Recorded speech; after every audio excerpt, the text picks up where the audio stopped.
Hola, hola. Buenas tardes, buenas noches más bien, a todos. Muchas gracias por estar aquí. Para nosotros es un día muy especial porque hoy acaba de llegar de la imprenta el primer tomo de las obras de Antonin Artaud. En nombre de la Universidad Autónoma Metropolitana de Coajimalpa y la editorial Sexto Piso, coeditores, les damos la más cordial de las bienvenidas y agradecemos muchísimo el apoyo de Embajada de Francia y FAL, Casa de Francia, que nos han ayudado y hoy abrimos este coloquio, si puedo hablar. Perdón. Abrimos este coloquio que, como sabrán seguramente si han visto los anuncios, se va a repartir en 3 fechas. Hoy en Casa de Francia tenemos una mesa que va a moderar Rodrigo Fernández de Gortari, editor del libro y que ha pasado con todo un equipo 5 años. Yo tuve el gusto de coordinar el conjunto de la cosa, pero el hombre de la edición es él, así es que es más que normal que sea hoy el moderador de la primera mesa. Gracias, Paul. Y decirles que mañana estaremos en la Capilla Alfonsina, donde Eduardo Rabasa será moderador, Luigi Amara, aquí presente, participará en la mesa, con 2 ponentes más. Y el martes me tocará a mí ser el moderador en Bellas Artes. Puedo subrayar que estará en la mesa Jesús Ramírez, Rodolfo Suárez, que fue el rector que empezó esta tarea tan larga, y viene especialmente de Francia Evelyn Grossman, que es una amiga que nos ha apoyado muchísimo, que fue editora de los últimos libros, digamos, que se publicaron de Antonin Artaud, especialmente los cuadernos de Ivry y algunos más.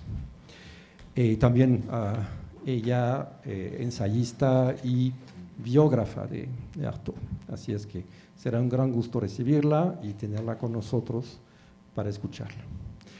Sin más, pues agradezco otra vez su presencia. Espero que puedan venir mañana y el próximo martes. Pensamos este encuentro como una forma de presentar el libro, pero nos pareció que esa tarea monumental es el tomo 1. En diciembre tendremos el tomo 2, que es aún más grande, ¿verdad? 1000 páginas. Entonces es por primera vez en lengua española la parte más significativa de la obra de Artaud se publica en español. Había publicaciones en México, en España, en Argentina, a veces mal traducidas, etcétera. Aquí hemos tenido un trabajo de 5 años para llegar a eso. Así es que, con gran alivio y muchísimas ganas de escucharlos, dejo la palabra a Rodrigo. Gracias, Felipe. Bueno, pues buenas noches, muchas gracias a todos por estar aquí. Para empezar, pues agradecer a Casa de Francia de nuevo por la posibilidad de presentar aquí y a Philippe Ollet, coordinador, editor de estos 2 volúmenes de la obra selecta de Antonin Artaud, a Enrique Flores, a Fabien Bradu, a Agustín Jiménez. Yo voy a ser muy escueto. Bueno, quiero decir que hicimos como una suerte de truco mercadotécnico, por decirlo de alguna manera, porque el volumen que pueden ahorita ver, leer, comprar o llevarse no incluye la parte de Artaud en México. Este primer volumen contiene la poesía y poéticas, las correspondencias con Jacques Rivière, El ombligo de los limbos, El pesanervios, fragmentos de un diario del infierno, El arte y la muerte.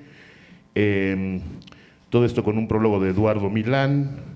Después la sección literaturas con un prólogo de Michel Camus, que incluye Leogábalo, Las nuevas revelaciones del ser, Van Gogh, El suicidio de la sociedad, Artaud, El momo, Aquí yace, para terminar con El juicio de Dios, seguido de Tutuguri, que sería la única parte que tiene que ver con México, ¿no?, para ser precisos.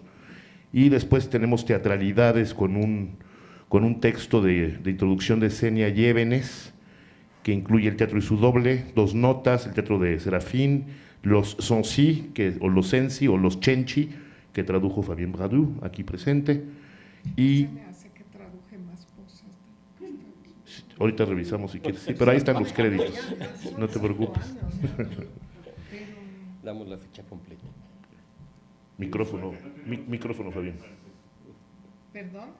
Tienes suerte porque no teníamos el original en francés para correcto. Sí, porque el original son 50 tomos, además, de los cuales hicimos la traducción.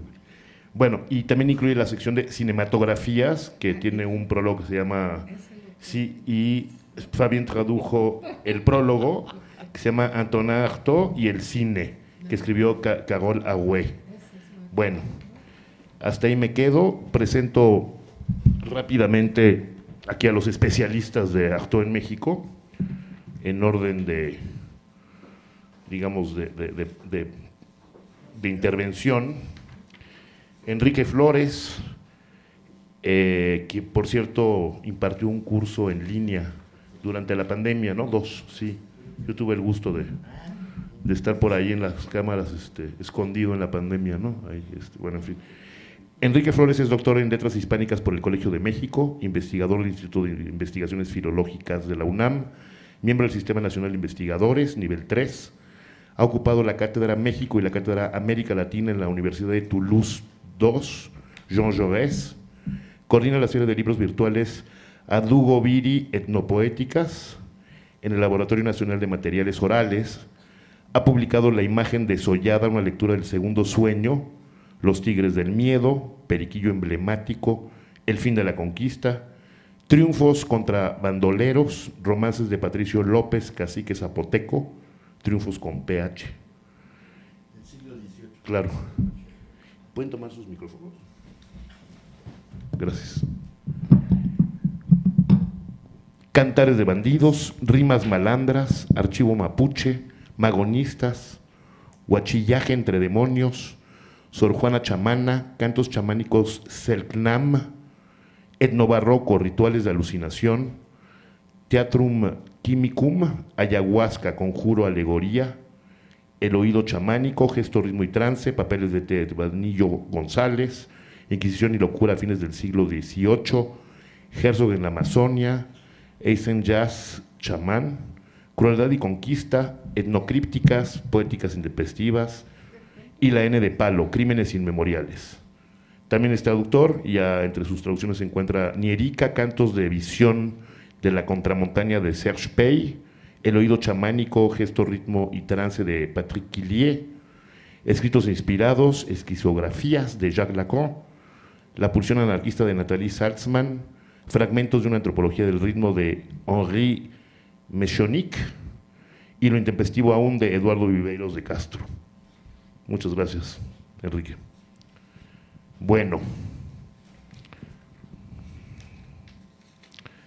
Fabien, aparte de traductora de varios textos de este volumen y del que sigue, nace en Francia y reside en México desde el 79. Es doctora en Letras Romances por la Universidad Sorbona París IV, es investigador titular del Instituto de Investigaciones Filológicas de la Universidad Nacional Autónoma de México desde el 79 y profesora de posgrado de Letras en la Facultad de Filosofía y Letras. Es miembro del Sistema Nacional de Investigadores, nivel 2. Crítica literaria en diversas revistas y suplementos literarios de México. De 82 al 98 fue colaboradora en la revista Vuelta y miembro de la mesa de redacción. Es traductora del francés al español de los siguientes poetas: María Baranda, Fabio Morábito, Pablo de Roca, Gonzalo Rojas, Rafael Cadenas, José Luis Rivas. Y al español de distintos autores franceses, entre otros, Annie Lebrun, que lamentamos su reciente deceso, muy cercana a Philippe y a Fabien, André Breton, Jean Genet y Aimé Césaire. Es miembro del Comité Editorial de Literatura del Fondo de Cultura Económica fue hasta el 2019 y es caballera, mejor, ¿no? Caballera de las Artes y Letras de la República Francesa y condecorada con la insignia del Águila Azteca por el Gobierno de México. Es miembro correspondiente de la Academia Chilena de la Lengua. Y entre sus muchos títulos, los principales son Señas Particulares, Escritora, Ecos de Páramo, biografía de Antonieta Rivas Mercado, Damas de Corazón, André Breton en México, Benjamin Perret o Benjamín Peret y México, Las Vergüenzas Vitalicias, Diario de Chile, otras sílabas sobre Gonzalo Rojas, etcétera, puede ser, etcétera. etcétera. Ok. Ah, yo, no, sobre Artaud. Y la pieza que se llama Artaud todavía. Eso, y etcétera. Bueno, gracias. Y bueno, Agustín Jiménez es poeta, narrador, traductor y periodista, bibliófilo y dueño de la librería La Torre de Lulio. Ha coordinado suplementos culturales y su obra ha merecido el Premio Nacional de Poesía Efraín Huerta por su libro A Golpes de Cábala, Xilitla, en 2003. Y el Premio Internacional de la Fundación Japón en México por su libro Camino del Haiku, o Haiku, Antología del Haiku Hispanoamericano. Sus obras más recientes son Cantos para una dama huichola, De inoportuna muerte, Manual de buenas costumbres para políticos inteligentes, y entre otros, bueno, su primer libro, Para distraer a Epifanio, fue finalista del Premio Nacional de Poesía Aguascalientes. Ha publicado varios libros de literatura infantil y también realizó una selección de greguerías de Ramón Gómez de la Serna con el título Zoológico de Greguerías. Y, bueno, finalmente sobre, entre otras cosas, ¿no? Pero además publicó recientemente el libro 36 pasos perdidos para encontrar a Antonin Artaud en México. Bueno, no sé si quieren comentar algo. Y si no, pues bueno, puedo leer un pequeñísimo texto. Gracias por la paciencia, o al final. ¿Prefieren empezar de una vez, Enrique? ¿No? Bueno, pues yo intitulé esto, gracias, Artaud en México con escala en La Habana. En 1936, Antonin Artaud se embarca a México en el puerto de Le Havre, como curiosamente se llama la calle en donde nos encontramos, ¿no? Le Havre, algo así. Después de gestionar su viaje con el agregado cultural de Francia, Jaime Torres Bodet. El 7 de febrero llega a Veracruz después de pasar 5 días en La Habana, donde recibe a manos de un babalao, o un brujo, una espada de Toledo, o vista de otra manera, una cruz que después dibujará en sus cuadernos, en sus encierros psiquiátricos, y que se convertirá en uno de sus talismanes, y que suponemos que lo acompañará en todo su viaje en México. Su estancia en México tenía como antecedente su fascinación por las civilizaciones precortesianas. Antes de su visita ya había escrito La Conquista de México, entre otras muchas, que por cierto tradujo Enrique Flores, del francés, y con la cual se inicia lo que él mismo denominaría como el teatro de la crueldad, tan importante, ¿no?, para las escuelas teatrales y todas las corrientes contemporáneas, en su manifiesto del 32. Cuando llega a México durante la presidencia de Lázaro Cárdenas, el país pasa por un momento de efervescencia nacionalista posrevolucionaria, y el muralismo cumplía casi 15 años y empezaba a canonizarse a partir de los motivos revolucionarios mexicanos y soviéticos. Pero Artaud no tenía interés en estas narrativas, y además ya se había alejado del surrealismo de André Breton, quien por cierto tenía una cercana amistad con Frida Kahlo y Diego Rivera, y se había encontrado en México con Trotsky. Pero bueno, al respecto sobre el surrealismo, Artaud declaró, por ejemplo, en México y el viaje al país de los tarahumaras, y cito a Artaud: el surrealismo ha sido para mí una reivindicación de la vida, contra todas las caricaturas, contra todas sus caricaturas, y la revolución inventada por Marx es una caricatura de la vida. La serie de conferencias que dictó en el Colegio de San Ildefonso durante los 9 meses que permaneció en el país, en esas conferencias propuso una visión del marxismo y se distanciaba también de los ideales europeos. Sin afán colonialista, Artaud contará sus experiencias con el pueblo tarahumara. Él mismo detectó la descomunal contradicción de un país cuyo discurso nacional estaba construido a través de lo indígena, mientras se les despreciaba como culturas, como hasta el momento quizás sigue siendo patente. Pero esos temas supongo que serán parte de las conversaciones, de las ponencias, de las palabras que darán aquí los 3 invitados. Entonces los dejo con sus palabras. Solamente quisiera apuntar que en el siguiente volumen, la sección dedicada a México se llama Viaje a México con escala de 120 horas en La Habana, que incluye, entre otros textos, Artaud en Cuba, de Pedro Marqués de Armas, y lo menciono porque este señor cubano encontró los 4 textos perdidos de Artaud y por primera vez los vamos a incluir en este libro. Entonces es uno de los puntos que logramos como, ¿no?, aportar algo, digamos, a la obra artaudiana. Fueron publicados, los gestionó Carpentier, invitó a Artaud a escribirlos en la revista Grafos, y entonces Artaud los mandó desde México, según tenemos entendido, y pues no había pistas hasta hace muy poco, y bueno, pues finalmente van a estar en el segundo volumen, ¿no? Son El teatro en México, La corrida de toros y los sacrificios humanos, Pintura roja y los indios y la metafísica. No todos eran inéditos, más bien 2, pero son distintas versiones, 2 por lo menos, pero bueno, hay 2 inéditos totalmente.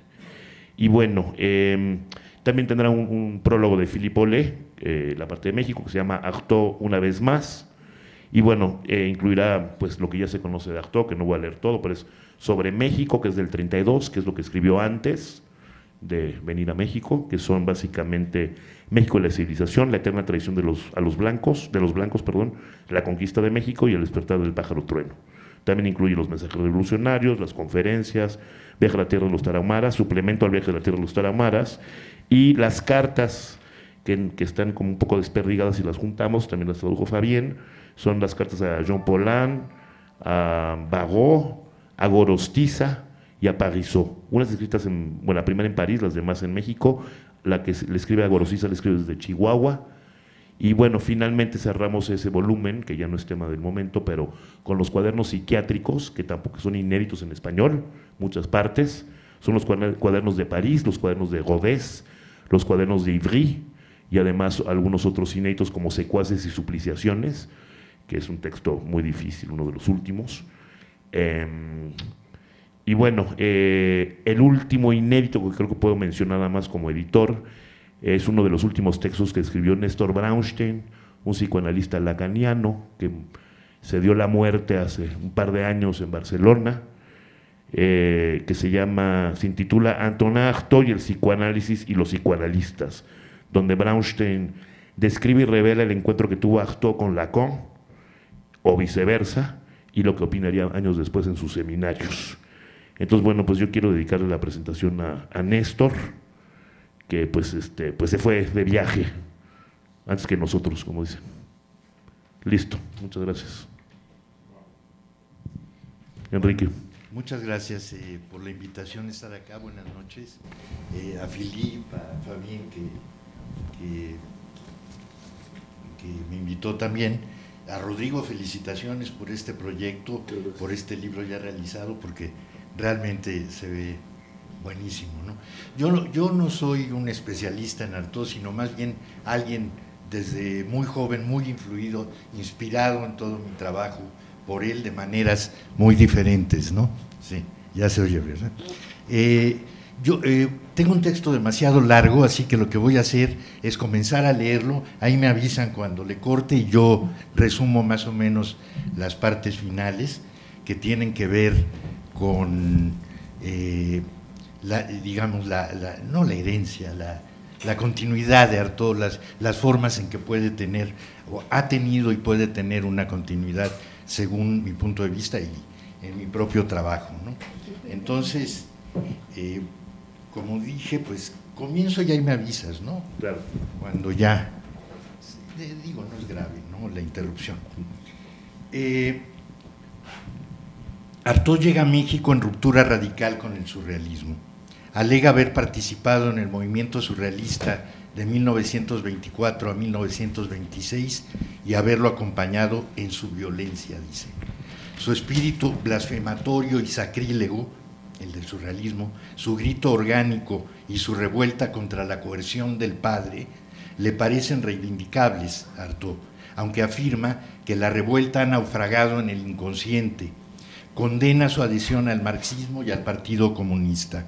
Ha sido una mística escondida y un ocultismo de nuevo género, pero el surrealismo atacaba las cosas en su secreto, dice. El surrealismo tenía necesidad de salir, decía Artaud en su conferencia mexicana Surrealismo y Revolución. citando el libro de los muertos egipcio que sentía tan próximo al Popol Vuh, traducido al francés en esos años, 1925, por Georges Reynaud. Salir del día desde el primer capítulo. Y surrealistas, dice Artaud, teníamos la necesidad de salir. Y salió. Rechazo y violencia, violencia y rechazo. Más allá de la poesía en el sentido literal de las palabras, magia extraña, emisión magnética del aliento. Y a la vez un rechazo desesperado de vivir que sin embargo debe aceptar la vida. ¿Es el suicidio una solución? Voy tomando líneas y fragmentos de las conferencias y artículos que publicó en el libro que después se tituló México, ¿no? Con diversos títulos se ha publicado. Destrucción sobre destrucción, donde la poesía ataca las palabras, el inconsciente ataca las imágenes, pero un espíritu más secreto aún se empeña en reconstruir la estatua. Y cito un fragmento de Artaud. Para el surrealismo, el inconsciente es físico y lo ilógico es el secreto de un orden donde se explica el secreto de la vida, donde resucita ese fondo de imágenes terroríficas que nadan en el inconsciente. Todo lo que es abstracto, todo lo que no es inquietante por trágico o por bufón, todo lo que no manifiesta un estado orgánico, todo lo que no sea una exudación física de la inquietud del espíritu, no viene del surrealismo, escribía entonces Artaud. Este movimiento ha inventado la escritura automática, dice Artaud, que es una intoxicación del espíritu, un asedio de la pureza, una invitación al sondeo de la vida. Y dice, en el libro de los muertos de Egipto se llama a los cadáveres los trastocados. La antigua cultura de México sirve para hacer estallar la barrera que oculta los sentidos interiores, crea resucitados. La sangre india conserva un antiguo secreto de raza y antes que la raza se pierda, creo que hay que exigirle la fuerza de su antiguo secreto. He venido a la tierra de México para buscar las bases de una cultura mágica que aún puede emanar de las fuerzas del suelo indio. En su primer contacto con la Revolución Mexicana, otro artículo, una conferencia, destinado a pronunciarse en una conferencia irrealizada ante la Liga de Escritores y Artistas Revolucionarios, LEAR, Artaud fustigaba su claudicación, la de la revolución. Lo que yo he venido a buscar a la tierra de México es justamente un eco o una fuente física verdadera de esa fuente, de esa fuerza revolucionaria. Y añadía, aludiendo quizá, como sugiere Camille Dumoulin, al célebre panfleto del Marqués de Sade, Français encore un effort si vous voulez être républicain, esta proclama india. Yo pido a la juventud de México, le pido a la Revolución Mexicana un esfuerzo que será grande, pero terriblemente eficaz. Y proyecta, como dice Dumoulin, mexicain, perdón por mi pronunciación, encore un effort pour être révolutionnaire, pour être indien. Y proyecta una fantasmagoría sacrificial del México indígena.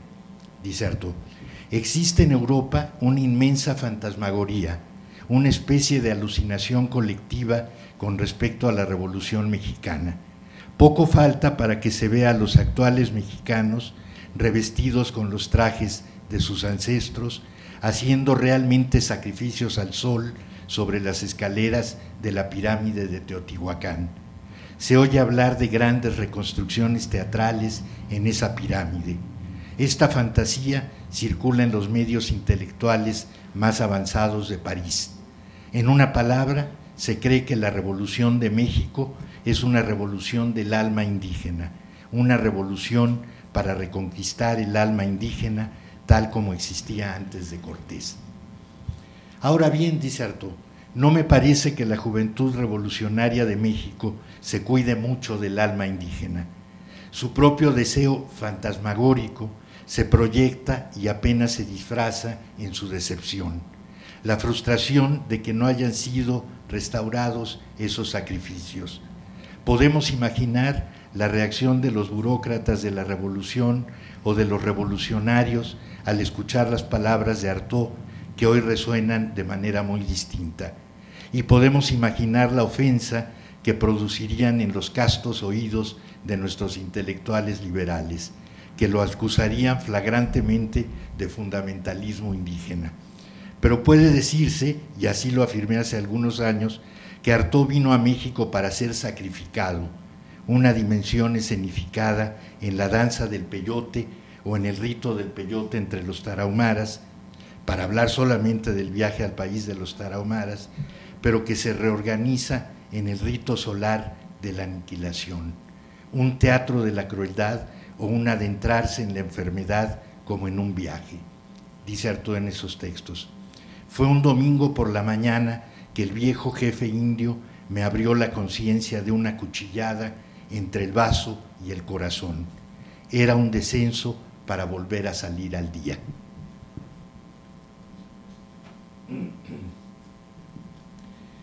Toda verdadera cultura se apoya en la raza y en la sangre, escribía, sangre racial y sacrificial. La sangre india de México guarda un antiguo secreto de raza, y antes de que la raza se pierda, pienso que hay que reclamarle la fuerza de ese antiguo secreto. Vine a la tierra de México a buscar las bases de una cultura mágica que puede surgir todavía de las fuerzas del suelo indio.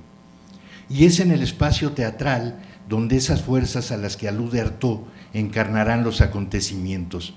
De ahí la aparición de expresiones que remiten a sus textos sobre el teatro, principalmente a los manifiestos del teatro de la crueldad, y al proyecto irrealizable, que es solo un proyecto, de la conquista de México, que aparece fragmentariamente en el segundo manifiesto del teatro de la crueldad, pero que tiene una versión más amplia en las obras completas.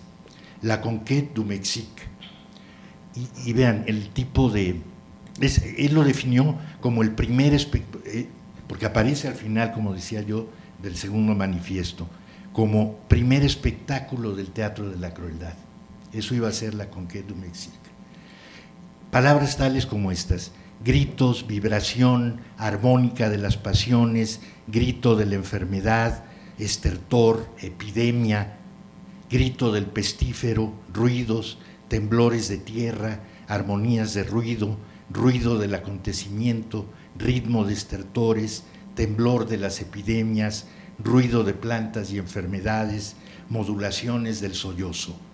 Toda la tortura humana, despedazada por el destino, se expresa a través de esas sonoridades que ayudan a reencontrar el movimiento de la historia y a remontar el curso del destino. Justamente habría que mencionar, lo digo más adelante, pero tal vez no de tiempo, la gran realización de este proyecto fue obra, creo que me lo dijiste tú hace ya unos años, de Wolfgang Rihm, el gran compositor alemán que murió hace menos de un mes, ¿no? Justamente venía yo escuchando ahorita un homenaje en Radio UNAM, donde ponían un fragmento de otra ópera suya, Lenz, ¿no? Sobre el texto de Georg Büchner, exactamente.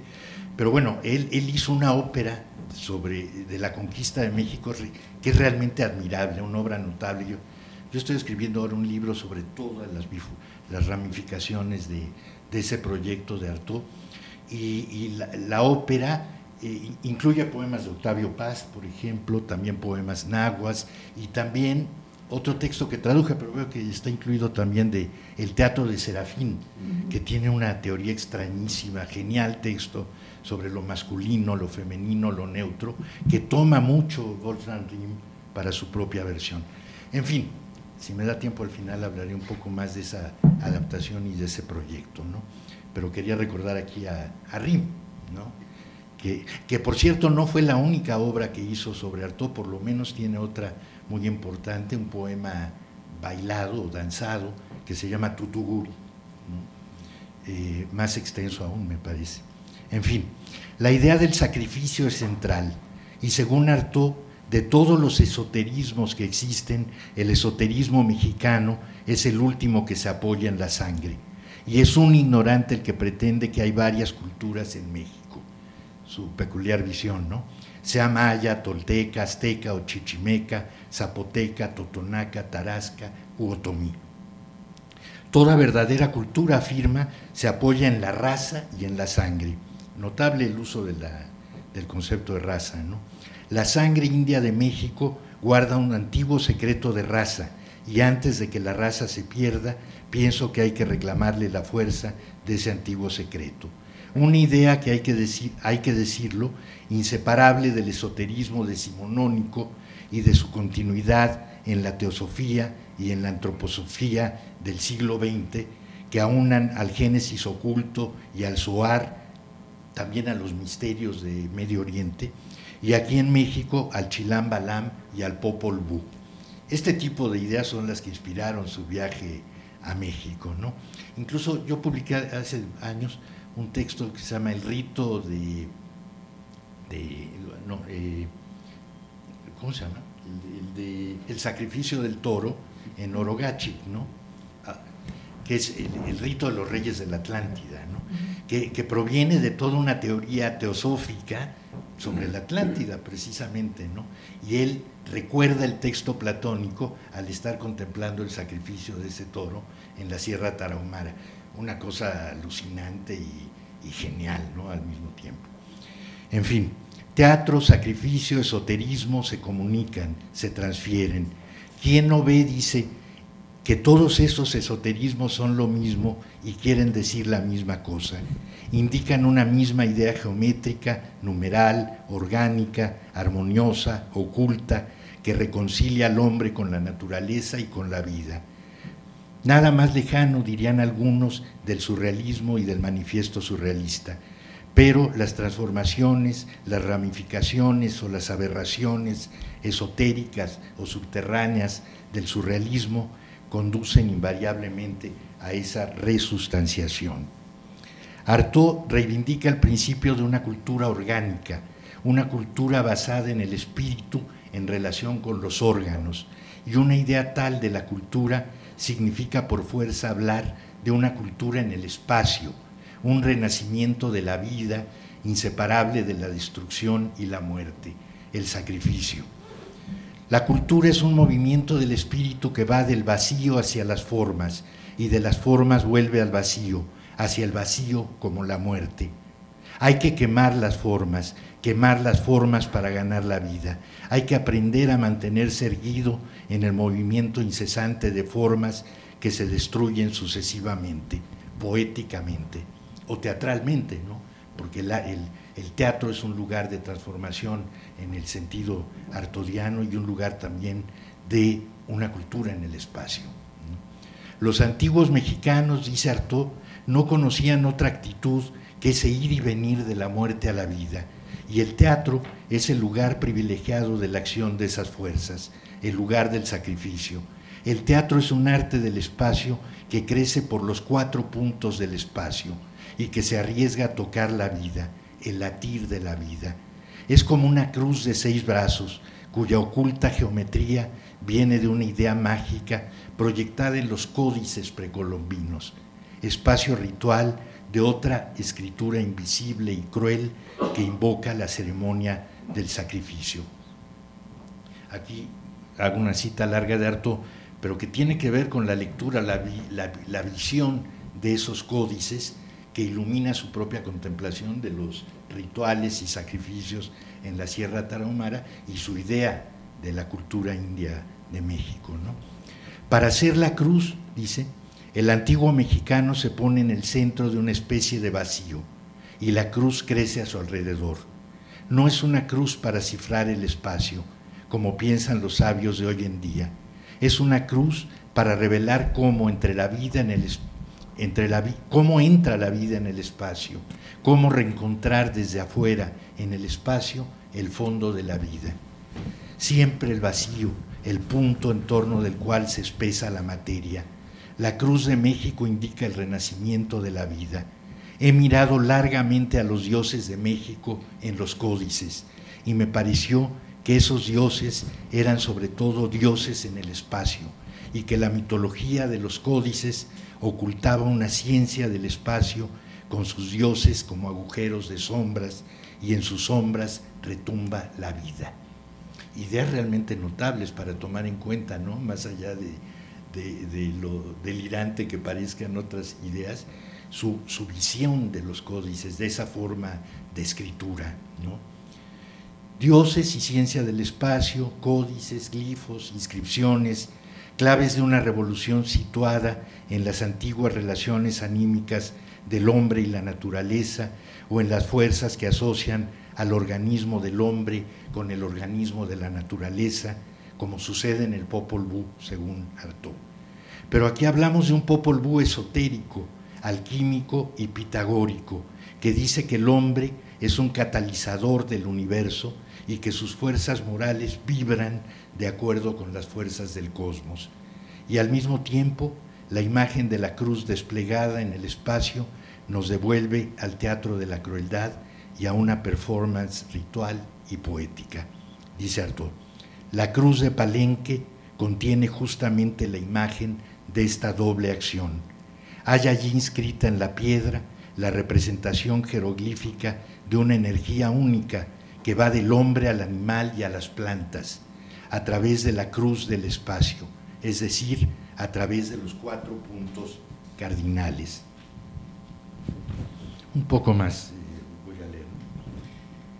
Es cierto que Georges Raynaud traducía hacia 1925 el Popol Vuh, junto con Miguel Ángel Asturias, el autor de las leyendas de Guatemala. Pero hay que añadir que mucho antes, en 1861, el abad Brasseur de Bourbourg había realizado ya una traducción titulada Popol Vuh, le livre sacré et le mythe de l'Antiquité américaine, traducción altamente influenciada significativamente por las ideas esotéricas y las hipótesis atlántides de Madame Blavatsky, ampliadas en su libro Isis in Velo de 1877. No voy a reiterar aquí las correspondencias o los paralelismos reales o imaginarios entre el Critias platónico, el Pimandro hermético, la gnosis esotérica o la precipitación alquímica de un supuesto continente intermedio, la Atlántida, encarnado en el nuestro. Idea que, por cierto, compartían algunos intelectuales novohispanos como Sigüenza y Góngora, Acosta, etcétera, ¿no? Que los indios tenían su origen en la Atlántida. Solo habría que definir sus antecedentes, mayoritariamente socialistas, los de la teosofía, en ese siglo, para concluir que esa idea no podría circunscribirse simplemente al fascismo. Artaud tenía en mente el libro de los muertos egipcio, según él próximo al Popol Vuh cuando vino a México. Encontraba algo en común entre el esoterismo egipcio y el mexicano, aunque ambos conservaban los secretos de la antigua cultura solar y observaban, no obstante, ciertas diferencias.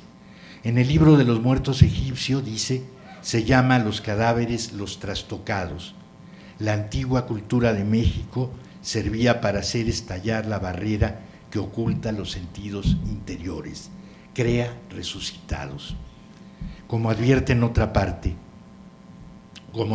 yo mismo en otra parte, el pasaje de Artaud es extraordinario, extiende el ámbito de expansión del ritual atlántide a zonas cada vez más marginales de la cultura occidental, los pueblos aztecas y chichimecas.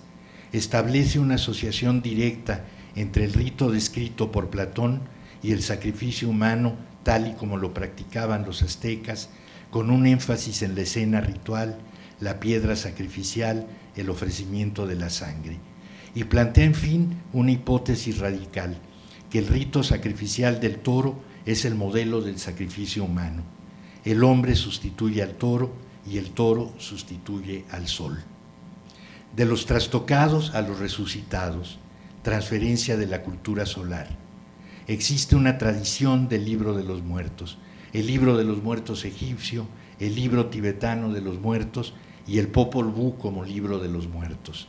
Esoterismos egipcio-mexicano, ya aparente en las crónicas coloniales que mencionaba, y que no cesan de operar discursiva o performativamente como entidades invisibles que intervienen o instituyen de forma imaginaria, espectral, fantasmal, nuestras sociedades y existencias a través del sacrificio.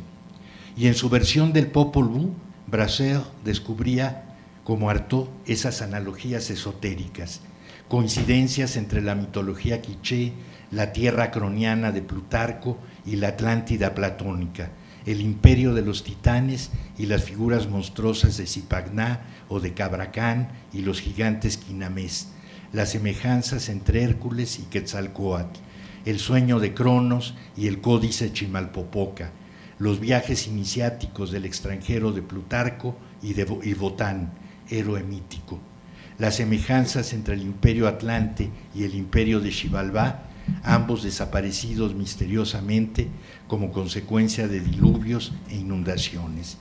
Esa síntesis que Leclésio recupera como ciencia antigua y completa que el idioma absurdo de Europa ha llamado esoterismo universal. En todo aquello, el argumento de Blavatsky fue central.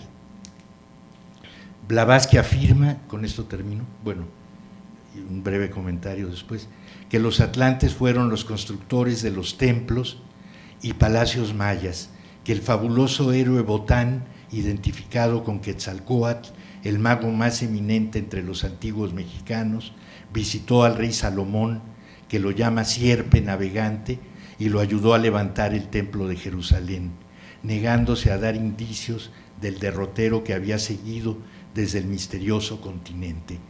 Los prodigios realizados por el mago mexicano Quetzalcóatl, cuya varita tenía analogías, según Brasseur, con la varita de zafiro de Moisés, mago y sacerdote egipcio, prueban el trato entre las razas de ambas orillas del Atlántico. Y otro tanto probarían las semejanzas entre el Génesis hebreo, la teogonía egipcia, el Pimandro y las alegorías de la creación quiché. Si se compara estas últimas con las enseñanzas cabalísticas y los libros tenidos por apócrifos, dice Madame Blavatsky, descubriríamos los vínculos que existen entre magia egipcia, caldea y precolombina.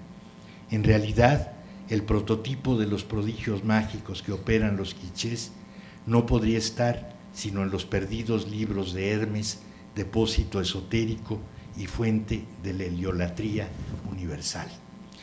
Bueno, yo quería solamente, para terminar, que es con lo que continúo, recomendar mucho, por ejemplo, la visión de todos los documentales, las películas que hizo Raymond Carrasco de Toulouse, cineasta francesa, junto con su marido, Régis, ahora se me escapa su apellido, pero es que le da siempre todo el crédito a Raymond, que son el fruto de más de 15 viajes que hicieron a la Sierra Tarahumara, y son 15 o 20 documentales, breves muchos de ellos, pero extraordinarios, todos ellos tras las huellas de Antonin Artaud en la Tarahumara.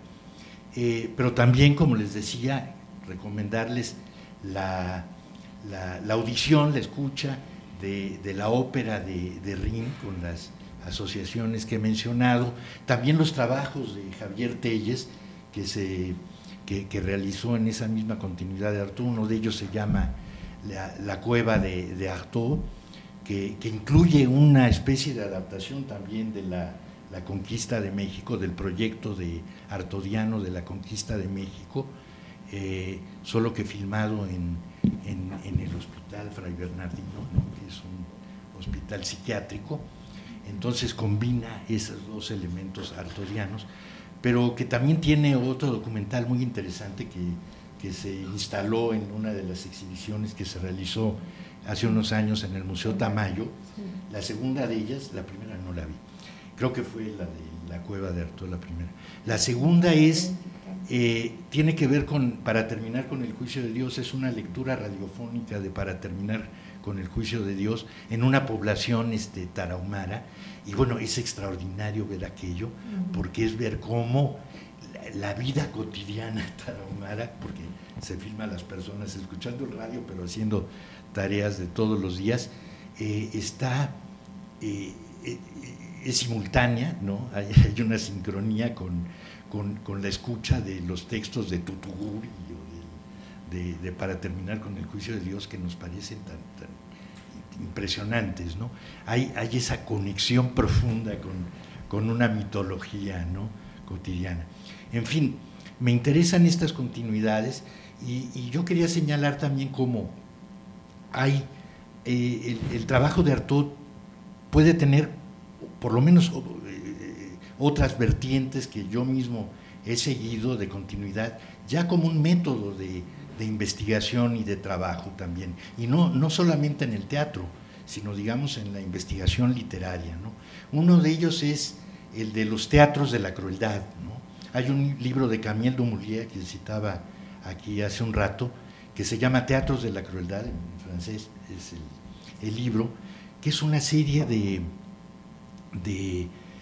aplicaciones, diríamos, históricas de esa idea, de esa noción del teatro de la crueldad, aplicada a acontecimientos históricos y a textos que describen esos acontecimientos, ¿no?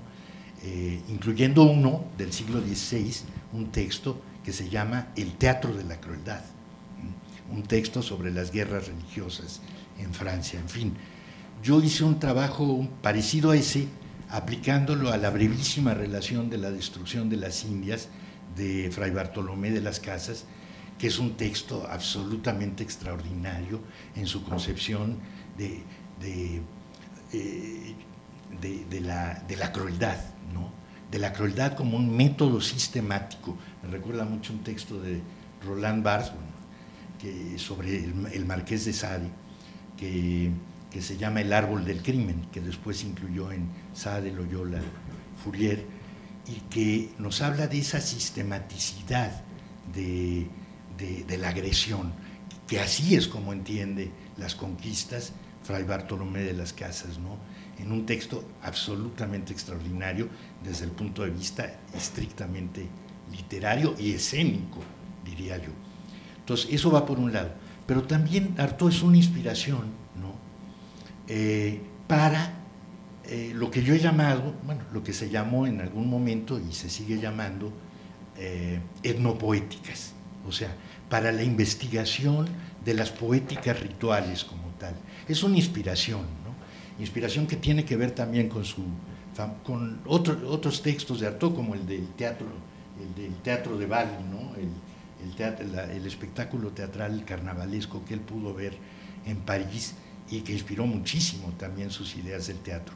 Pero en un regreso, el teatro artaudiano ha inspirado la investigación de estas poéticas rituales, ¿no?, de estas poéticas también chamánicas, en fin, de todo tipo, relacionadas en América con el mundo, los mundos indígenas, ¿no?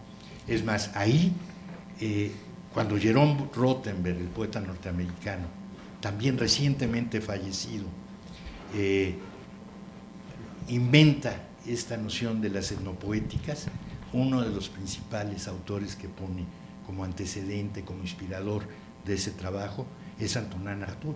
Entonces, realmente yo creo que ahí se puede ver como una especie de fuente de inspiración de un método de trabajo. En fin, muchas gracias. Muchas gracias, Enrique.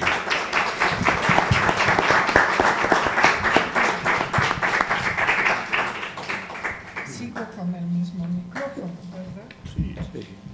No, es que veo que nos pusieron uno a cada uno. Es para distraer. Por razones de higiene. Yo traje un texto nuevo porque, bueno, hago mi propia publicidad. Escribí un libro que se llama Artaud todavía, que está en el Fondo de Cultura Económica y es básicamente la historia de la edición de la obra de Antonin Artaud a través de una correspondencia entre Paul Thévenin, que es la editora de los 27, 28, 29, no me acuerdo, volúmenes que existen en francés, con Luis Cardosa y Aragón. Y empiezo con, el título es una frase de Luis Cardosa y Aragón que dice: nada más azaroso que interpretar las interpretaciones. La advertencia entonces se debe a Luis Cardosa y Aragón, quien a pesar de haber sido un amigo de Antonin Artaud, siempre se negó a ser un testigo de su estancia en México. Y dice él, lo cito: no soy testigo de Artaud en México, calcinado por la droga y el sufrimiento. No hubo testigo alguno de su perenne vigilia, de su afasia tantálica. Guardo recuerdos de su probable amistad, del incendio en que vivía ese extraño hijo del caos y de la lucidez. No quisiera dar mi Artaud, como lo han hecho Barrault sus médicos. Artaud, abismado en la vida y no ante la muerte, está en sus textos oscuros y cegados de intuiciones, mejor que en los testimonios que conozco. Este es un artículo que él publicó en la revista Plural en abril de 1973. Prefirió entonces seguir siendo amigo del poeta, una postura y un papel más noble que el de inquisidor o compromisario. No obstante, como lo demuestra su sostenida correspondencia con Paul Thévenin, la editora de las obras completas de Antonin Artaud, fue el que más contribuyó a una exacta edición de la obra escrita durante la estancia mexicana. Por su lado, Paul Thévenin aclaró: es que es incómodo este formato de cosas, porque no sabe dónde. Entonces Paul Thévenin, ella aclaraba por su lado: Artaud necesitaba sentir a su alrededor una red de amistades incondicionales. Seguirlo era ante todo creerle. Era preciso, imprescindible, creerle. ¿Por qué entonces una de las personas más idóneas para atestiguar el paso de Artaud por México se negó a ocupar una butaca tan codiciada por otros? ¿Por qué el viaje de Artaud a México despertó tantas vocaciones de detectives en pos de sus pasos por la capital y la sierra? Uno de ellos, el francés François Gaudry, arriesga una conjetura. Se cree lo que escribió, pero no se le cree a él, cuando siempre vivió y escribió para poner fin a semejante dislocación. Tras los pasos de los que buscan las huellas de Antonin Artaud en México, se vislumbra una estela de incredulidad, una inconfesa voluntad de comprobación, como si fueran sabuesos olfateando a un sospechoso, prácticamente a un criminal. Lo más sorprendente del paso de Artaud por México fue su invisibilidad. Por lo demás, una cosa es lo que Antonin Artaud veía en las montañas, los signos que él vio allí, y otra, que se ponga en duda la veracidad del viaje sobre pretexto que el investigador no los puede registrar. Una cosa es cómo Antonin Artaud percibió el rito del peyote, algo impedido por su desconocimiento del español y del rarámuri, y otra es poner en tela de juicio su asistencia y su participación en la ceremonia. Tal vez la desconfianza se originó en una suspicacia formulada por Leclésio, Jean-Marie Gustave Leclésio, en su ensayo Antonin Artaud o el sueño mexicano de 1979. Allí escribió Leclésio: ¿acaso Antonin Artaud fue realmente a la Sierra Tarahumara? En carta del 21 de septiembre de 1985, Luis Cardosa y Aragón le participa a Poltevna. Imagino, dice Cardosa, que los innumerables viajeros en México en busca de los pasos de Artaud ya agotaron la posibilidad de encontrar nuevas cosas. Acabo de leer en un número de Europe que el Eclésio duda que Antonin Artaud haya ido a la Tarahumara. Creo que eso es equivocado. Antonin Artaud estuvo en la Tarahumara. A falta de renovadas pruebas fehacientes, Leclésio opta por desmentir a Artaud o simplemente por introducir el gusano de la sospecha en la manzana crítica. Poltevna le contesta a Cardosa y Aragón: entiendo mal por qué Leclésio pone en tela de juicio el viaje de Antonin Artaud a la Tarahumara. Le escribí al respecto para decirle mi parecer y transmitirle su extrañamiento. Es verdad que testimonios como el de Christian Boget pueden sembrar la duda en los espíritus. Y escribe entre doble exclamación: ¿Antonin Artaud paseado en carroza por las montañas?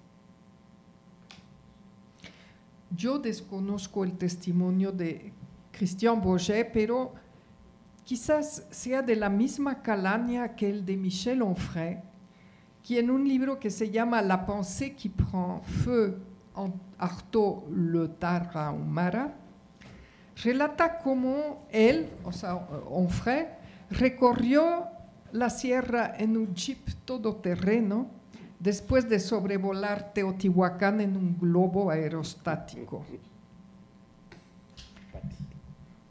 Y hay una frase inmejorable en su relato. De repente está frente a una cabaña en la Sierra Tarahumara, ve a una niña, ¿no?, sentada ahí, se pasma y dice: ¡ay, una niña tarahumara sentada! Suele suceder, ¿no?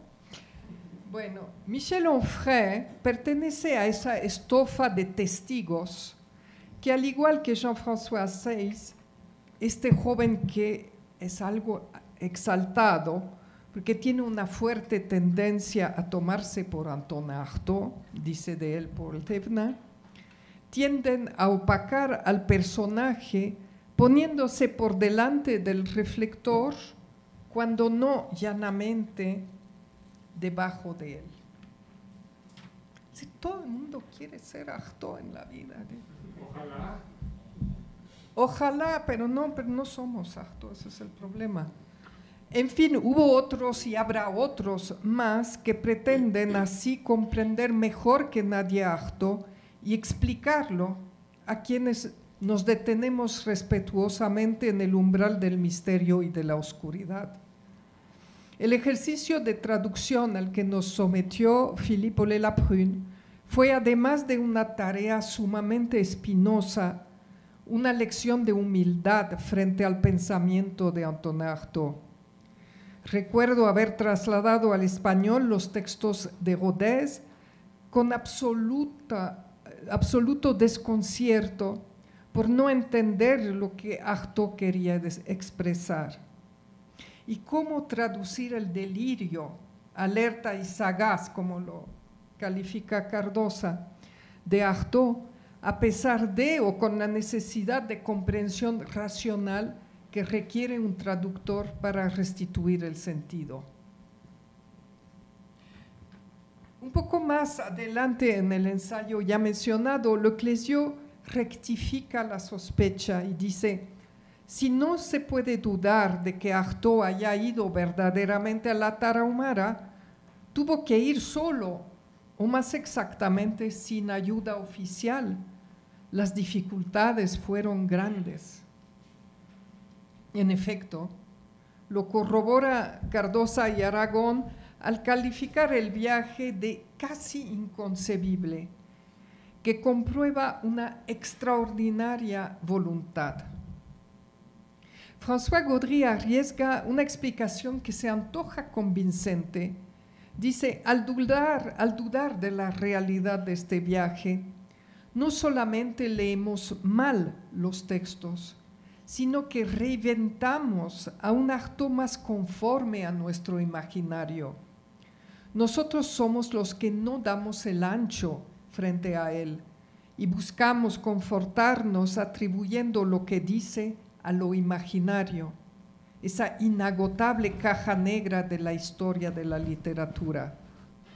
Así Artaud es neutralizado en la ficción literaria y en el discurso simbólico que resulta más cómodo de leer. Por su lado, André Breton introdujo otra duda. Dijo, su libro En el país de los tarahumaras es admirable, pero me conturba su testimonio. ¿Dónde termina la visión del poeta y comienzan las visiones deleznables de la droga? Eso mismo le confesó un día a Octavio Paz. El tema de la droga y del peyote en particular cobra una importancia desmesurada en los juicios sobre la experiencia mexicana de Artaud.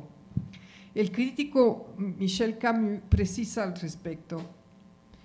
A su regreso a París tuvo que someterse a 2 severas curas de desintoxicación, la primera a fines de febrero y la segunda a fines de abril de 1937. Curas que el solo peyote no hubiera requerido si uno se remite a las experiencias de Charles Duy relatadas en Le Pays de l'Éclairement. Y tal vez entre el público haya más testimonios que la toma del peyote no conduce a la desintoxicación, ¿no? No pido confesiones públicas. No hay por qué hacer. En rigor, Artaud cumplió una primera desintoxicación antes de emprender el ascenso hacia la Sierra Tarahumara. Él mismo relata, llegado al pie de la montaña, arrojé en un torrente mi última dosis de heroína, después monté en mi caballo. Al cabo de 6 días mi cuerpo ya no era de carne, sino de hueso, desecado por la multitud de excremento líquido que había perdido. La carencia de opio contrae las fibras, abre corrientes áridas en la piel y la epidermis no es más que una encía irritable, una mandíbula a flor de piel. Por lo demás, Artaud fue muy claro sobre lo que perseguía tomar el peyote. Dijo, no iba yo hacia el peyote como curioso, sino al contrario, como desesperado que quiere arrancar de sí el último jirrón de la esperanza, separar la última y pequeña fibra roja de la esperanza espiritual de la carne. Yo no quería entrar cuando fui al peyote en un mundo nuevo, sino salir de un mundo falso. En sus relatos escalonados, en los 12 años que le restaban de vida, Antonin Artaud no modificó las circunstancias, los altos del viaje o los signos del paisaje. Todo parece haber permanecido veraz y fiel a la experiencia. Lo único que se modificó con el tiempo es la lectura o la interpretación de esta trama inamovible. Lo que interesa no es un cotejo con la realidad, sino únicamente cómo Artaud percibió, escribió y reescribió esa realidad. Lo que esperamos de él es precisamente su parcialidad, aunque no tengamos sus ojos depilados para vislumbrar más allá o más acá de la realidad.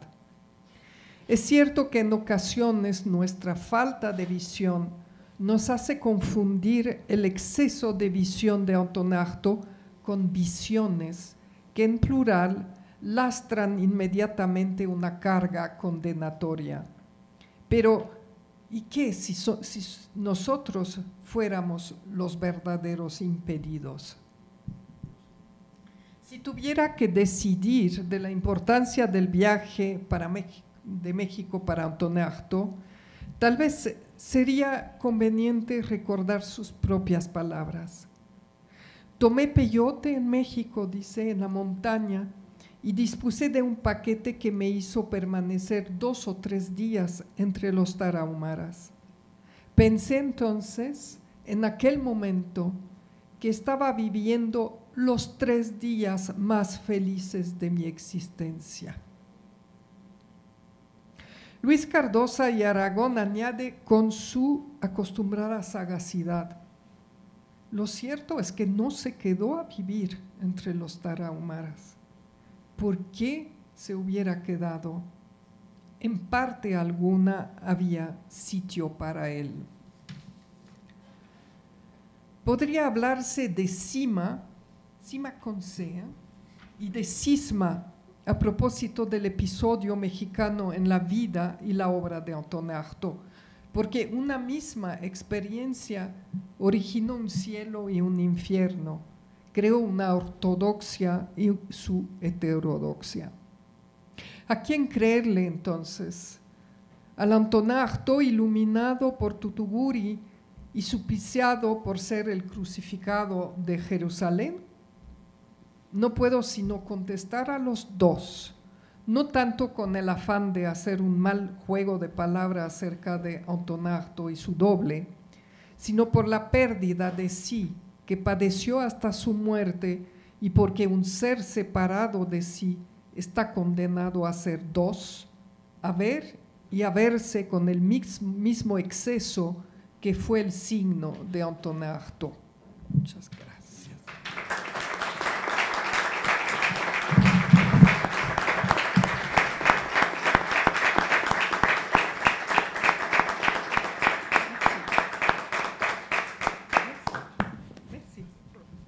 Muchas gracias, Fabián. Bueno, sí. Gracias por la invitación a este ciclo de Artaud en la Casa de Francia, gracias a Philippe, gracias a los compañeros y a nuestra queridísima Fabián, que nos ha hablado de Luis Cardosa y Aragón, de Artaud, y de un momento importante de esa transición de Artaud, creerle o no creerle. Es más que una posibilidad de creencia, un acompañar a un poeta que vino a México y él sabía que estaba, de alguna forma, era otra forma de quemarse vivo. Está parafraseando un verso de Novalis, lo sabemos todo. Luis Cardosa y Aragón fue uno de sus grandes amigos, pero el mayor amigo de Artaud en México se llama Pepe Ferrell. Pepe Ferrell tiene un largo periodo de acompañamiento de Artaud en todo lo que es la Ciudad de México, en los meses que estuvo viviendo en la Ciudad de México. Otro compañero importante para Artaud en México es el poeta Elías Nandino, que le presta su casa, que le da un cuarto para poder vivir, para poder sobrevivir, porque Artaud era un cartucho quemado vivo. Se lo había dicho así a don Luis Cardosa y Aragón. Y Cardosa y Aragón no aceptó ser el testigo porque fue el compañero, fue el amigo, fue el que participó en muchas de las rencillas que después hubo contra Artaud, que venían de Europa, que venían de las cúpulas culturales que en México nunca supieron bien a bien quién era Artaud. Los contemporáneos no es que despreciaran a Artaud, sino que ni siquiera lo veían, no sabían quién era ese francés que andaba paseando por el centro de la Ciudad de México. 2 calles, un solo eje, era lo que la Ciudad de México ofrecía en ese tiempo, San Juan de Letrán y Avenida Juárez. Ahí se movía todo el sentido del México en 1936. No olvidemos que con la subida al poder o con la toma de la presidencia de Lázaro Cárdenas se creó o se fingió crear un movimiento cultural muy fuerte, del cual Artaud pensó que podía participar el pueblo. Pero ese pueblo sabemos que es un solo sentido, demagógico. la cultura es de una inmensa minoría. Cuando Artaud da sus conferencias en francés en San Ildefonso, ¿quién iba a entender a Artaud? ¿Quién iba a estar en San Ildefonso escuchando el grito desesperado de ese hombre que venía a México a encontrar la Tierra Roja, que sabía que en México estaba la posibilidad de continuar un trabajo de purificación? Lo dice el propio Artaud en muchos de sus textos. El logo de Artaud, el conocimiento de Artaud, la poesía de Artaud en México, hay que entenderla como ese viaje, más que de la desesperanza, ese viaje del reencuentro consigo mismo. Él lo dice en una de sus cartas: no hablo de literatura, no hablo de poesía, no hablo de teatro, hablo del espíritu. ¿Entendemos? Del espíritu. A mí me sorprende mucho todos los libros que se han escrito y que se van a seguir escribiendo sobre Artaud, en Europa o en México, en Estados Unidos, las tesis. Susan Sontag lo dice en un momento dado. No, yo creo que el periplo de Artaud en la Ciudad de México, los pocos meses que vivió en la Ciudad de México, haciendo un comentario y un comercial como hizo Fabián de su libro, yo lo hago del mío. Aquí está, 36 pasos perdidos para encontrar a Artaud en la Ciudad de México. Es muy sencillo la bibliografía, es muy sencillo entrar a los documentos de los escritores que acompañaron a Artaud. ¿Qué dijo Villaurrutia? ¿Qué dijo Gorostiza? ¿Qué dijo Novo? ¿Qué dicen todos los contemporáneos? ¿Qué dice la Liga de Escritores y Artistas Revolucionarios? ¿Qué dice el gran compañero que lo llevó allá a vivir en las escuelas de la Tarahumara? ¿Quién dice eso? Ahí están los datos. Es muy sencillo. En lugar de elaborar tesis que pueden ser de 20,000 posibilidades, eruditas, mágicas o etnográficas o de varias índoles, podemos seguir casi, calle por calle, donde anduvo este despistado de sí mismo en la Ciudad de México. Estuvo algunos tiempos en La Piedra, estuvo en el cabaret Esmirna, estuvo viviendo en la casa de nuestro querido poeta Elías Nandino, se quedó unas noches arriba de un camión de putas en la sola de la Vizcaína. Bueno, eso es muy fácil de documentar, hay que leer. Si somos lectores, podemos bajar la información en lugar de empezar a tirar una teoría sobre lo que Artaud vino a hacer a México.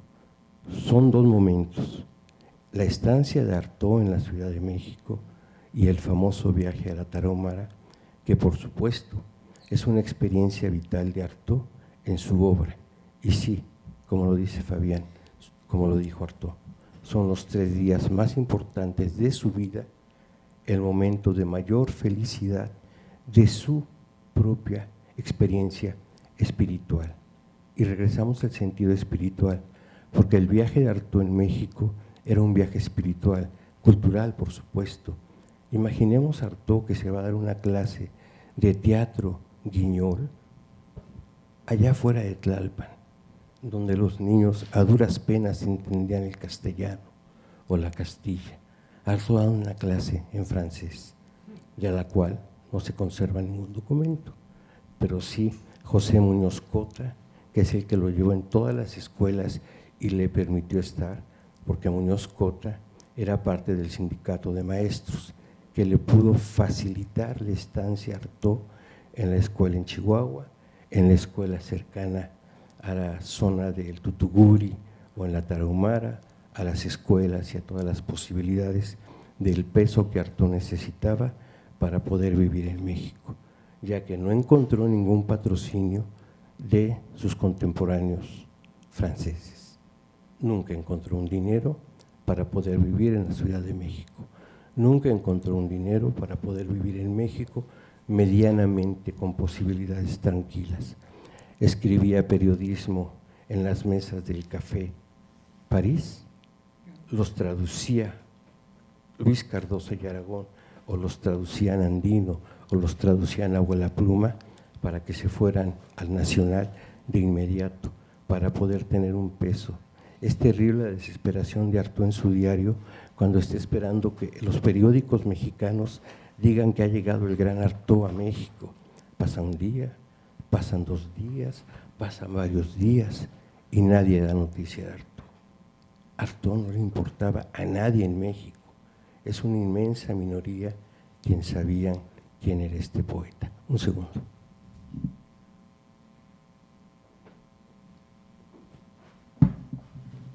Hubiera sido mejor un mezcal, pero con el agua es pertinente. Entonces, yo creo que hay que entender que el viaje de Artaud en México es esa ruptura que el propio poeta estaba creando, ofreciendo, y nos muestra a cada uno de sus lectores. Más allá de las múltiples tesis que hay, Susan Sontag lo dice, viene la Tarahumara a tratar de encontrar una idea anacrónica de cultura. Le creo a Susan Sontag. Y lo dicen otros más. Don Luis Cardoso y Aragón, le agrego siempre el don, conoció de viva voz, es el primer editor de México. La segunda edición se hace en Barcelona, la hace Barral, la Tarahumara. Siempre me voy a referir a los textos en español, porque la estancia de Artaud en México se maneja en los periódicos mexicanos en español. En Francia no le interesaban, había sido repudiado por la cúpula de los surrealistas, como todos sabemos, el bluff del surrealismo, como todos sabemos. Bueno, entonces yo prefiero mencionar en este libro, que pueden encontrar en una sola librería, que es la mía, en la Torre de Lulio, hago el comercial de nuevo, porque no se puede encontrar, Fabián lo buscó y no lo encontró. Es que es un libro español editado por una importante editorial, que no se distribuye, pero donde traté de ir acumulando poco a poco, todo el material que fui encontrando durante muchos años de búsqueda por el placer de saber dónde vivió Artaud en México, en la Ciudad de México. Aquí hay uno que se lo va a llevar Fabián. ¿Qué son 36? Por los 36, 1936. Es sencillo, 36, que estuvo ahí. Bien. Yo pensaba que había un método que indicaba 36 pasos. Ni esotérico, ni alegórico, ni pitagórico. El propio Artaud lo dice, esa lepra de las artes, esa lepra de toda esa posibilidad gnóstica. Se burlaba Artaud de ella. Y hay comentarios en México señalando cada uno de esos datos. Esos 36 pasos son el tiempo que Artaud intentó sobrevivir en México. Imaginemos a Artaud en el cabaret Esmirna, donde entran las putas y los borrachos a hacer cosas pertinentes, mientras el pobre poeta angelical está tratando de pasar una noche más. Dios mío, ¿cómo dudar de la estancia de Artaud en México? ¿Cómo negar que subió al rito del Tutuguri? ¿Cómo negar cuando podemos leer el rito? ¿Cómo podemos dudar? Y a María le creció luego, por fortuna, da la otra versión que acepta que Artaud estuvo aquí, pero Artaud es más importante que todos sus críticos, por fortuna. Uno nada más va siguiendo por dónde andaba Artaud. Pepe Ferrer cuenta que una vez iban a ver una función de cine que no existía en México, entonces fueron al circo y no pudieron llegar y terminaron una corrida de toros. ¡Ay, qué bonito! Entonces, eso era Artaud en México, encuentros y desencuentros. En un cabaret en la zona de La Merced que se llama Los Espantos, nombre emblemático, Los Espantos, ahí servían canelitas, canela, con alcohol del 96. Era donde Artaud andaba, por favor. Sería bueno desmitificar el sentido angelical del gran Artaud en la Ciudad de México. Los datos están. Hay otro lugar que se llama La Rata Blanca, donde es un edificio de 3 pisos que nada más cabe un balcón y una escalera. El ajenjo, los alcoholitos y todo eso está. En La Bohemia de la Muerte podemos encontrar la primera pista. En Los Poetas Perdidos en México y Malditos de Jorge del Campo encontramos la otra pista, porque hay un grupo de periodistas, Alvarado lo dice, hay un grupo de amigos, Leduc lo dice, hay un grupo de grandes poetas que intentan entender quién es Artaud, pero por su pestilencia, por su mal carácter, por su glosolalia, por su estar impávido, abrazado a un árbol y no voltear a ver a ninguno de sus contemporáneos. ¿Qué va a decir el propio Javier Villaurrutia, que le dice al propio Elías Nandino, cuando yo esté en el café, que no se siente Artaud con nosotros?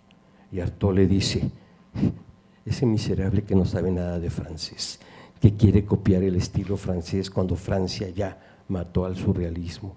Sería bueno que entendiéramos eso para entrar verdaderamente con un gozo y placer a estas obras que están haciendo ahora en trabajo de Philippe y de nuestro querido amigo, para que podamos leer no desde el punto de la erudición, sino desde el punto de la vida de un hombre que vino a quemar su vida a México. Sí, viene de Cuba, trae su espada de mando. Don Luis Cardoso y Aragón le presenta unas cartas que había trabajado primero un tal, ¿cómo se llama el José Semi de esta novela que se llama, se me va, el más barroco de todos los barrocos cubanos, Paradiso, Lezama Lima. Lezama Lima hace primero el encuentro y da la nota de Artaud y se publica en Orígenes. Entonces hay una serie de datos de Artaud que se pueden fácilmente encontrar, solamente hay que buscarlos, así de sencillo. Entonces, después de pasarme mucho tiempo buscando estos datos, Agustín Jiménez, homónimo, tiene una fotografía entrando a un cabaret y ahí parece una sombra. Es Artaud que está saliendo del Esmirna. Entonces, todos esos datos es fácil encontrarlos. Yo hablo solamente del paso de Artaud en la Ciudad de México. No me meto en el otro mundo de erudiciones, de metafísicas y de alquimias. El propio Artaud había pedido en su paso en México alejarse de ello. Cierro con esto. El buen Pepe Ferrell, tío de un amigo mío, esposo de una gran escritora, tiene una serie de correspondencias que no se han publicado porque la familia no quiere que salgan a la luz. Ahí habla de esos tipos de encuentros, de la rata muerta, de la piedra, del circo y de todo eso. Hay que intentar recuperar esos textos, hay que agregar esos textos de la estancia mexicana de Artaud para poder complementar el magnífico trabajo que están haciendo nuestros amigos. Metropolitana, el Sexto Piso y el esfuerzo de todos nosotros. Gracias por acompañarme.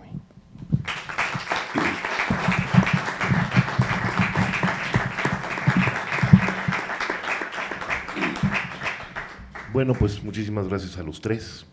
Y pues quizás abrir un par de preguntas rápidamente. ¿Tenemos tiempo todavía o ya estamos en el límite? ¿Sí? ¿Alguien quiere comentar algo, hacer alguna pregunta? ¿Por qué seguimos teniendo esta fascinación? Es decir, ¿por qué, empezando por, y me refiero a una… Muchos de ustedes no habían nacido, lo lamento, bienvenidos a la artomanía. Y no me intento burlar de Artonino. El problema o la pregunta es ¿por qué tenemos, al menos en el mundo latinoamericano o español, y me refiero a las primeras ediciones de los finales de los 50, 60, por Antonin Artaud, ¿no? ¿Y por qué Artaud es como un espejo que a veces enterramos y a veces desenterramos?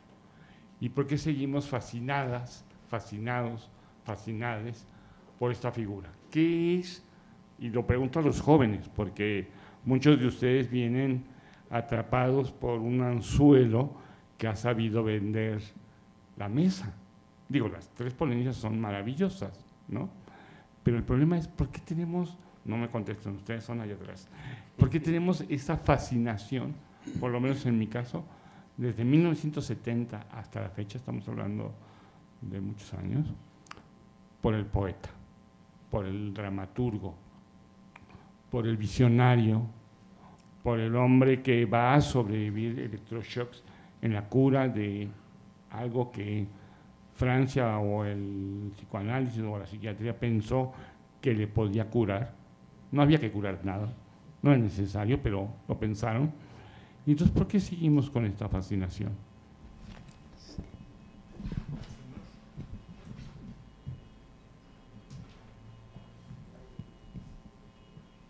Pues contesten ustedes, los que están aquí presentes vinieron por algo, ¿no? O sea, si nosotros ya más lo dijimos, madre, pero pues ¿por qué están aquí? Pues lo dejamos quizás para mañana, que los invitamos a la... Pero empiezan 24 horas. Sí, mañana, bueno, se va a presentar en la Capilla Alfonsina de nuevo, va a haber otra charla, como ya mencionó Philippe, va a estar Luis Guiamara, va a estar Abraham Cruz Villegas, cordialmente invitados. El jueves siguiente, martes 27 en Bellas Artes, es la tercera sesión. Sacaremos quizás hacia diciembre el segundo volumen, que tendrá seguramente, es una difícil edición, pero ahí estamos. Incluye también los dibujos de Artaud, que es una parte muy particular y muy importante de su obra.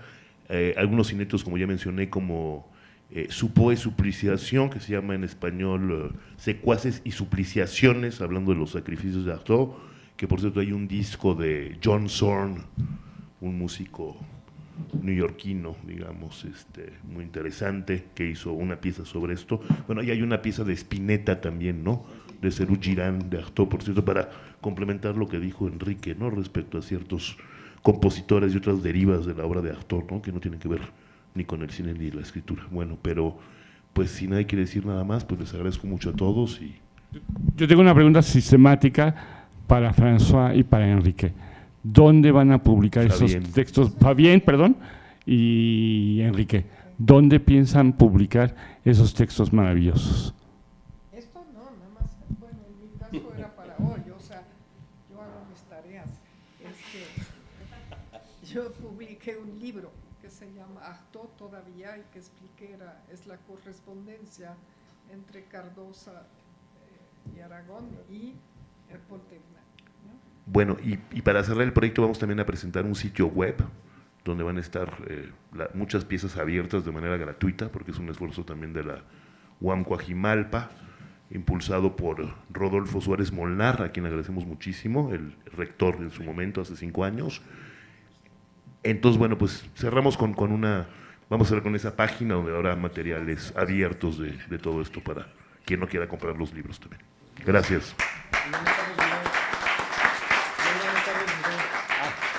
Y ahí van a estar